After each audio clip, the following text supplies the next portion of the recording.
Hello students, we are looking at consumer and producer surplus. I'm on number 3, which is find the equilibrium price for the above demand and supply functions, and then find the consumer surplus and producer surplus at the equilibrium price.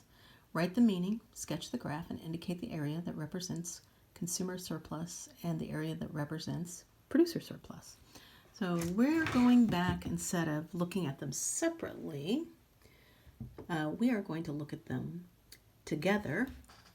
So what I did was I put my supply and my demand curve into my calculator, and this was what it looks like. And we're supposed to use this point right here, the equilibrium point, and we know how to do that. Put that in the calculator.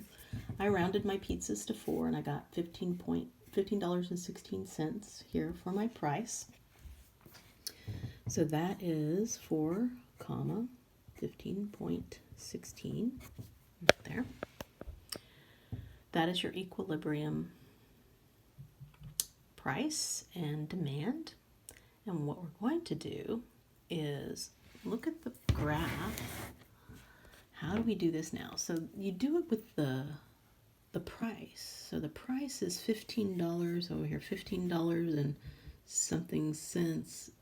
That is, I'm going to try to draw a horizontal line. This is the price level right there. And you could keep drawing it. It goes like something like that. That's your P equal $15.16, which they're calling P bar in this book. Okay. And what about it? So this is my X bar, and this is my P bar, which I got right away. And above the $20, there's an area, and below the $20, there's an area. So above the $20, this right here, is between that equilibrium price and the demand function.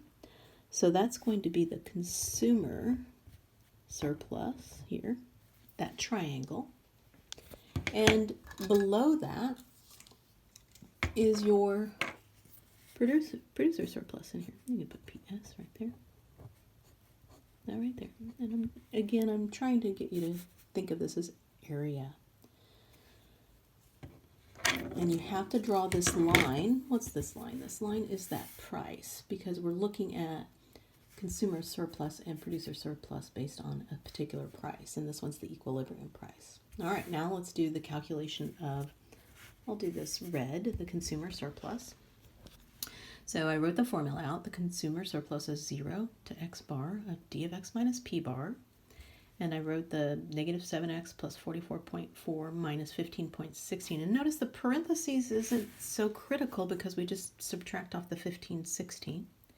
And when you put that in the calculator, you get $60.96. And I would write $60.96 is what is the savings to consumers who are willing to pay more than $15.16 for the pizza. And that is exactly what that area is. And now producer surplus is 0 to x bar, parenthesis, p bar minus s of x, parenthesis, dx. So I'm going to go 0 to 4 because that's our x value. You're integrating from, well, it's a little bit beyond it. Remember, it was like 4 point, well, if you put it into the calculator, but I just rounded it to 4 whole pizzas. And what else was I going to say? Oh, we want to calculate, I don't know what I was going to say. Oh, there we go. 15.16 minus 1.5x. Here, you got to remember to put in these parentheses. Okay, otherwise you're going to get the wrong answer. So I took that $15.16, 0 to 4. That's what I was looking at. From the area is only from 0 to 4. And P bar is the price, so that you put the 15.16 in, minus, and that's your supply curve. And the supply curve was, what was it? 1.5x plus 8.9. Put that in there.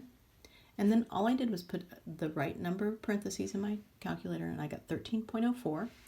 So $13.04 is the savings to producers who are willing to sell pizzas for less than $15.16. All right, we're done.